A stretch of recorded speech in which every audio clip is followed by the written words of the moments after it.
غار ہے، اور اس غار کے اندر بڑی خطرناک اور بڑی پیچیدہ قسم کی بیماریاں ہیں۔ اس کا ادراک جو ہے بڑے بڑے لوگوں کو موت تک نہ ہو سکا کہ نفس کے اندر کتنی خوفناک بیماریاں ہیں۔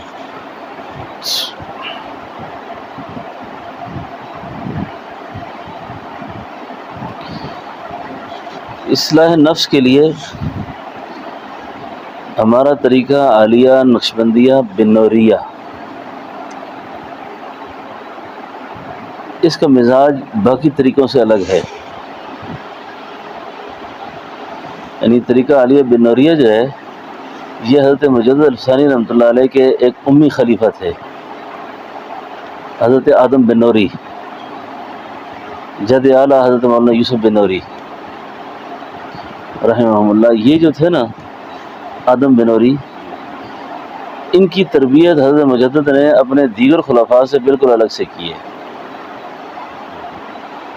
میں یہ سمجھتا ہوں کہ اللہ رب العالمین کا ایک تکوینی نظام ہے نا تربیت کا بھی، شاید جس دور میں ابھی ہم چل رہے ہیں نا، اس دور کے حساب سے بنوری تربیت باقی سلسلوں پر غالب ہے۔ وہ کیسے؟ باقی طریقوں میں اسباق ہیں، فارسی میں اس کی نیتیں رکھی ہیں بزرگوں نے، یہ مراقبہ ہے، یہ ہے، یہ ہے، یہ ہے، یہ ہے، یہ ہے۔ اب طریقہ عالیہ نقشبندیہ معصومیہ ہے، وہ بھی حضرت مجدد سے چلا ہے، اس میں 35 اسباق ہیں۔ ٹھیک ہے، اب میری تربیت اس سلسلے میں بھی ہوئی، لیکن جب میں اس بنوری سلسلے میں حضرت سے اپنے شیخ سے رجوع ہوا تو میں نے ان سے ایک دن عرض کیا، میں نے کہا حضرت یہ ہمارے طریقے میں سبق کوئی نہیں ہے، ایک ہی سبق ہے، تو باقی طریقوں میں اتنے اسباق ہیں۔ تو حضرت نے فرمایا بھائی بات یہ ہے، درخت کی بنیاد کو پکڑو نا منڈ، یہ شاخیں خود ہاتھ لگ جائیں گی۔ اب ہمارا قبضہ بنیاد پر ہے نہیں ہے، ہم شاخوں کی طرف جلدی دوڑتے ہیں۔ تو ہمارے طریقہ عالیہ میں نقشبندیہ بنوریہ آدم بنوری، اس ایک تو باعتبار سند یہ طریقہ دوسرے طریقوں سے بہت زیادہ قریب ہے رسول اللہ صلی اللہ علیہ وسلم کے۔ یعنی طریقہ نقشبندیہ میں اس وقت جو معروف بزرگ کام کر رہے ہیں وہ تقریباً 42-43 وارثے سے کر رہے ہیں، اور ہمارا کام 32ویں واسطے سے ہو رہا ہے، یعنی سند میں 10 واسطوں کا فرق ہے۔ تو اب میں جو اس پہ عرض کرنا چاہ رہا تھا وہ یہ ہے کہ اس طریقہ میں جو تربیت ہے وہ 2 طریقے ہیں۔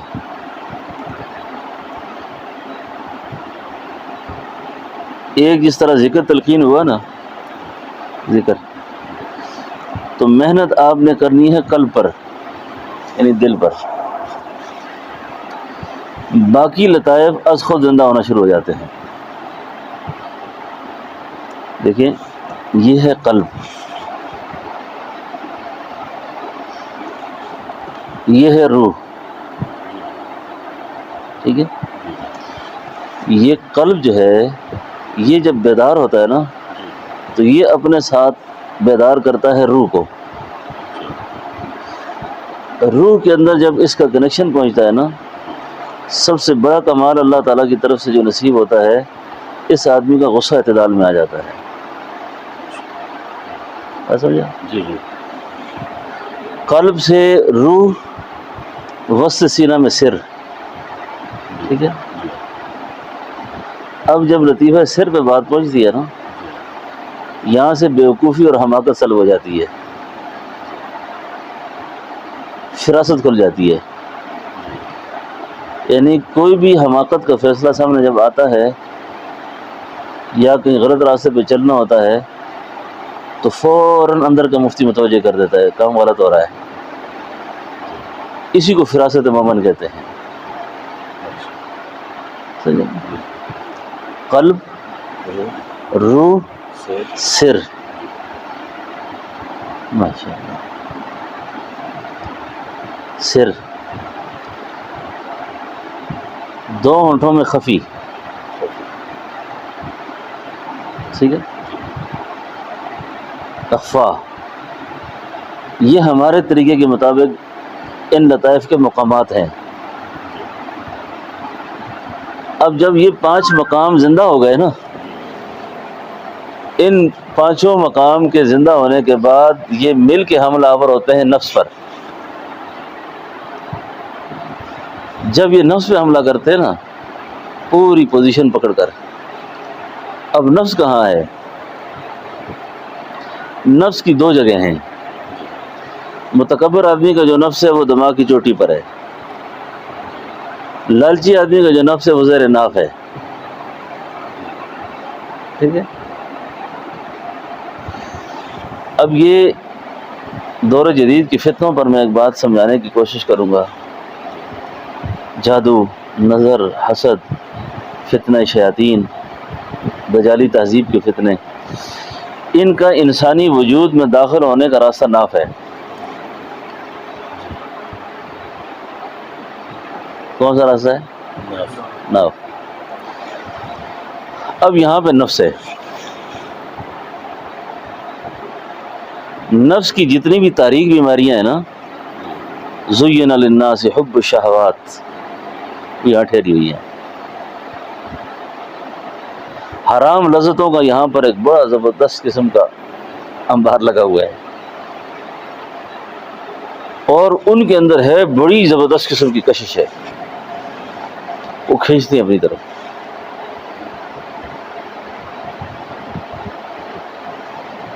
اب جب نفس ذاکر ہو گیا نا، نفس ہو گیا مسلمان. اب جب نفس مسلمان ہو جاتا ہے نا، اس کو قرآن کہتا ہے یا ایتھا النفس المطمئنہ. سمجھ آ گئی نا؟ یہ ہے یا ایتھا النفس المطمئنہ. اب اللہ اس کے اندر اطمینان کو ٹھہرا دیتے ہیں.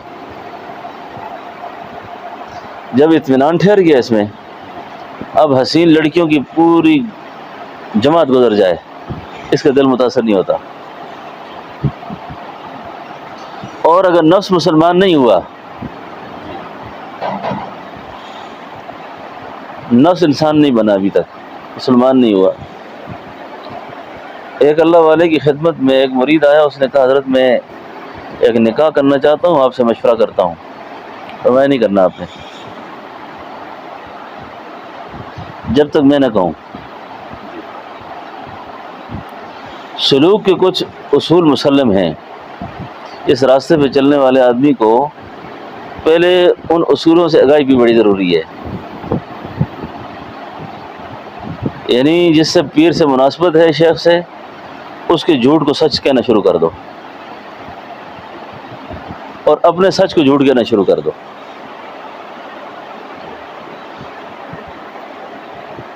سارے طریقوں میں اور خصوصاً ہمارے طریقے میں تربیت کا سارا سلسلہ الہام پر ہے،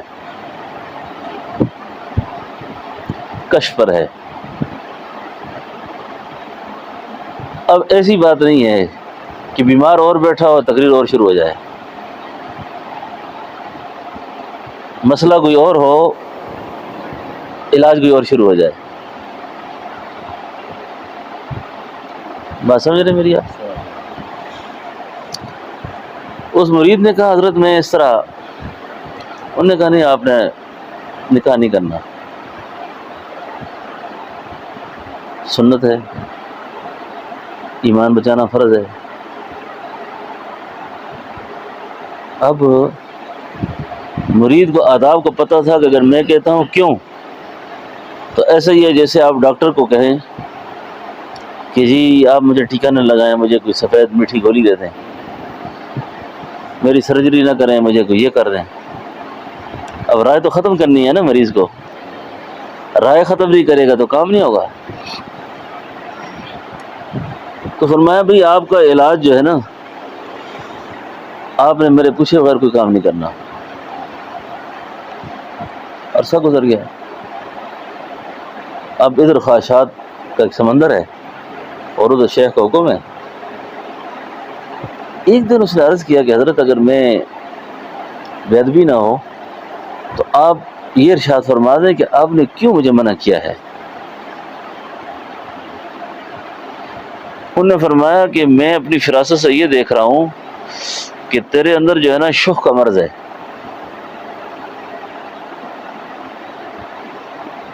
اور دنیا بھر کی حسین عورتیں جو ہے نا اگر وہ تیرے ساتھ متعلق ہو جائیں نا اس کے بعد بھی کسی نالی میں کیچڑ میں اٹی ہوئی کتیا پر تیری نگاہ ٹھہری رہے گی. پہلے ازالہ مرض ضروری ہے. اب گوشت کھانا منع نہیں ہے، حلال ہے، لیکن ڈاکٹر کہتے ہیں نہ کھاؤ. فرمایا وَمَن يُوقَ شُحَّ نَفْسِهِ فَأُولَٰئِكَ هُمُ الْمُفْلِحُونَ.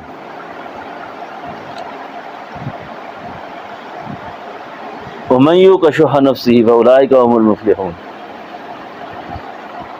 جو حرص سے بچایا گیا، بخل سے بچایا گیا، فَأُولَٰئِكَ هُمُ الْمُفْلِحُونَ، یہی ہے فلاح کو پہنچنے والے.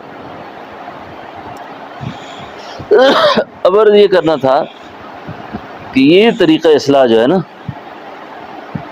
کہ نفس مسلمان ہو جائے.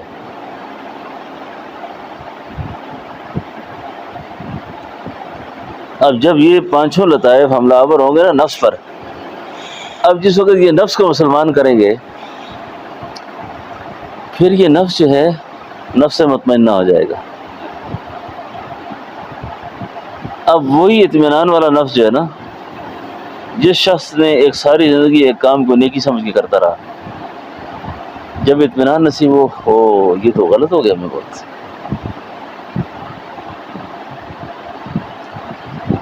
تو ہمارے اس طریقہ عالیہ میں یہ طریقہ اسلام ہے، ایک تو ذکر، دوسرا صحبت. دو باتیں ہو گئی. اب یہ جو نفسی بیماریاں ہیں نا، ایک بزرگ تھے ہمارے، ان کا نام تھا شیخ محمد عادل کاکڑ، یوب کے رہنے والے تھے.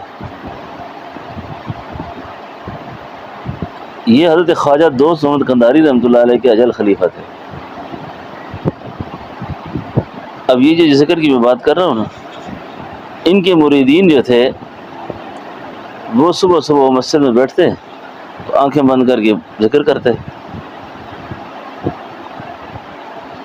یہ عالم بھی تھے، فاضل تھے، قاضی تھے، بہت بڑے آدمی تھے. انہوں نے ایک دن ان سے کہا بھائی یہ کیا بدعت تم لوگ کرتے ہو صبح بیٹھ کے ادھر، یہ کیا بدعت شروع کی ہوئی آپ نے؟ اور نے کہا جی بات حضرت یہ ہے کہ ہم تو ان پڑھ لوگ ہیں، ہمارے مرشد قندھار میں رہتے ہیں، انہوں نے ہمیں اللہ اللہ کرنے کا یہ ایک طریقہ سکھایا ہے کہ اس سے نفس مسلمان ہوتا ہے.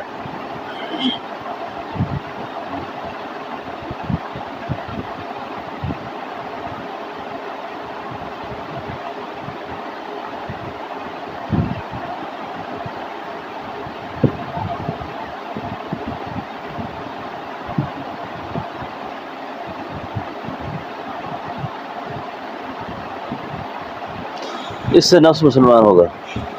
تو اگر آپ کو مسلمان ہونا ہے، ہمیں تو اس سے زیادہ پتہ کچھ نہیں ہے. آپ اگر چاہیں تو آپ کو ساتھ لے جائیں، تو آپ حضرت سے جا کے پوچھ لیں کہ حضرت یہ کیا طریقہ ذکر ہے. یہ انہوں نے کہا ٹھیک ہے.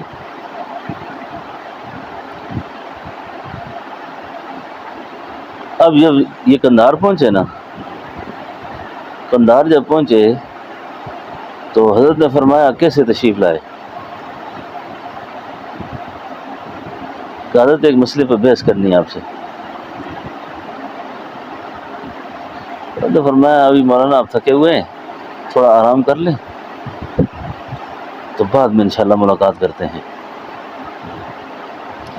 آپ یہ توجہ سنتے ہیں نا، توجہ جو ہے نا یہ وہ پاکیزہ نور ہوتا ہے اللہ کے نام کا جو سالک کے قلب میں داخل ہو کر ہلچل مچاتا ہے، اور اردو میں جس کو کہتے ہیں نا، اس کو اطاعت الہی پر برانگیختہ کرتا ہے، اس کو کھڑا کرتا ہے، اس میں قوت پیدا ہو جاتی ہے۔ وہی چیز جو پہلے مشکل لگتی تھی وہ آسان لگنے لگ جاتی ہے اس کو، کہ میں کیسے نظر بچاؤں گا، کان کیسے بچاؤں گا، زبان کیسے بچاؤں گا، یار یہ میری بڑا مشکل کام ہے۔ اب شریعت طبیعت بننے لگ جاتی ہے۔ اب وہ جس وقت آئے نا حضرت کے سامنے، علامہ اقبال نے کہا تھا، خدایا کیا چھپا ہوتا ہے اہل دل کے سینوں میں، ایک نظر سے کر دیتے ہیں جوانوں کو یہ رام، ایک نظر سے کر دیتے ہیں جوانوں کو یہ رام۔ اچھا مولانا کیا بحث کرنی ہے؟ کہ حضرت بحث نہیں کرنی، آپ سے بیعت کرنی ہے۔ نہیں، اگر کوئی سوال ہو تو کرو۔ اب جو جتنے بھی ان کے ذہن میں شک تھے، سوال تھے، وہ تو نگاہ ڈال کے سلب کر دیے۔ اب کیا بولے وہ توجہ سے سلب ہو گئے نا۔ سودے کے لیے بازار گئے ہم، ہاتھ ان کے بکے جن کے خریدار گئے ہم۔ اب کہا حضرت میں تو یہاں رہوں گا آپ کے پاس۔ اب علاقے کا قاضی عالم دین غائب ہو گیا، لوگ ڈھونڈ ڈھونڈ کے تھک گئے، ہمارے استاد کہیں ہم سے ناراض ہو گئے، ادھر سے کہاں چلے گئے وہ؟ کسی نے کہا جی ان کو تو ہم نے کابل میں دیکھا ہے، قندھار میں دیکھا ہے۔ یہ جو گئے قندھار میں تو ان کی وہ قاضیوں والی مفتیوں والی کوئی کروفر نہیں تھی۔ پوچھا حضرت ہم سے ناراض ہو گئے آپ؟ فرمایا بھائی ناراض نہیں ہوں، میں اخلاص سیکھ رہا ہوں۔ کہا حضرت اتنا زمانہ قرآن سنت پڑھایا، حدیث پڑھی پڑھائی، اخلاص کا نہیں پتا آپ کو؟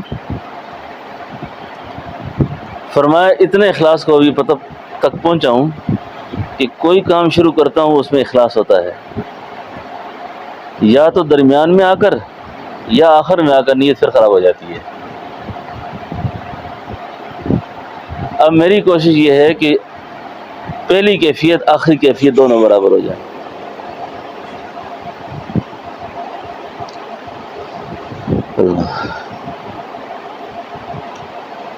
اب یہ بات عرض کرنا کہ نفس جو ہے نا، نفس یہ ایک تاریخ غار ہے۔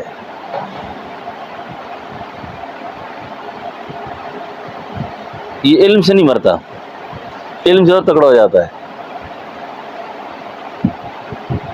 یہ اللہ کے فضل سے مرتا ہے۔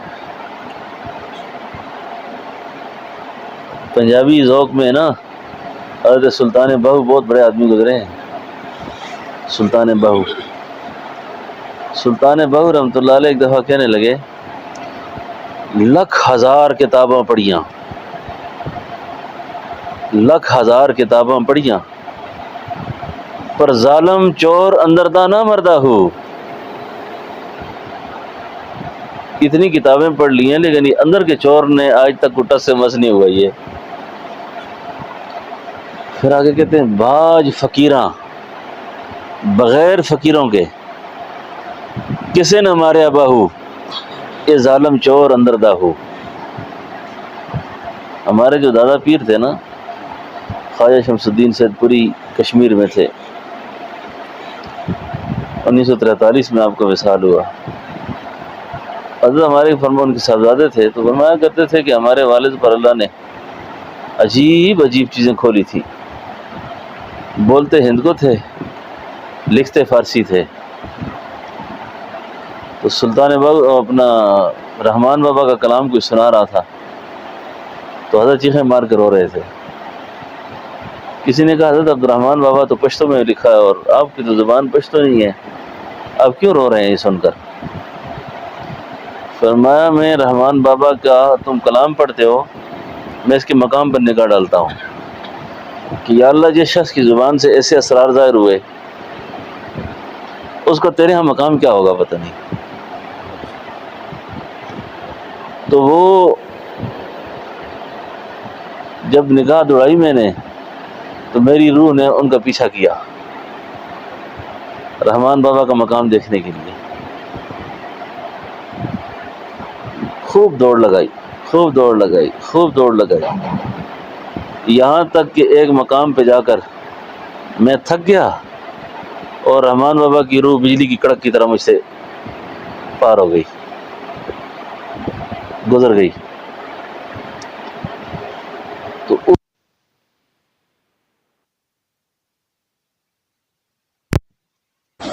لکھ ہزار کتابوں پڑھیاں اور ظالم چور اندر دنن مردہ ہو، باج فقیراں کسی نہ مارے ابا ہو کہ ظالم چور اندر دا ہو. حضرت فرماتے ہیں کہ مجھے والد صاحب فرمانے لگے، یعنی حضرت خواجہ شمس الدین صاحب، کہ اگر یہ عاجز اس وقت حضرت کی خدمت میں حاضر ہوتا تو ایک عرض کرتا کہ حضرت اس شعر کے دوسرے مصرے کو تھوڑا تبدیل کریں، تھوڑا سا یہ مصرع تبدیل ہونا چاہیے کہ لکھ ہزار کتاباں پڑھیاں پر ظالم چور اندر دا. انہوں نے کہا باج فقیراں، حضرت نے فرمایا نہیں، باج فقیراں نہیں، فضلاں باج کسے نہ مارے ابا ہو. فقیر بھی نہیں مار سکتا جب تک اس پہ اللہ کا رحم نہ ہو، اللہ کا فضل نہ ہو. دیکھیں نفس کے اندر ایک بڑی تاریکی ہے نا. یوسف علیہ السلام زلیخا کے مکر سے جب بچے نا، اسباب میں نفس کی تو اٹھانے کے لیے تو کوئی چیز باقی نہیں تھی وہاں پر، لیکن جب یوسف علیہ السلام وہاں سے نکل کھڑے ہوئے نا تو باہر نکل کر کیا فرمایا تھا، وما ابرئ نفسی ان النفس لامارۃ بالسوء الا ما رحم ربی. ہرگز نہ بچ سکتا نفس کی برائی سے اگر مجھ پر اللہ کا رحم نہ ہوتا، اللہ کے فضل نہ ہوتے، اگر مجھ پر اللہ کی مہربانی شامل نہ ہوتی میرے ساتھ. تو اب یہ جو ذکر ہے نا، اس قلبی ذکر کے حوالے سے بات ہو رہی ہے. ایک دفعہ اس قلبی مشین کو سمجھ جائے نا آدمی، پھر اس کو چالو کرنا، اس کا استعمال کرنا، یہ پورا فن ہے. جب یہ حاصل ہو گیا تو اللہ کے فضل شامل ہو جاتا ہے. وگرنہ ہمارے جو ظاہری اعمال ہیں نا، ان کی مثال بزرگوں نے ایسے دی ہے جیسے آپ ایک تاریک غار ہے نا، اس تاریک غار کے باہر کھڑے ہو کر آپ دستک دے رہے ہیں،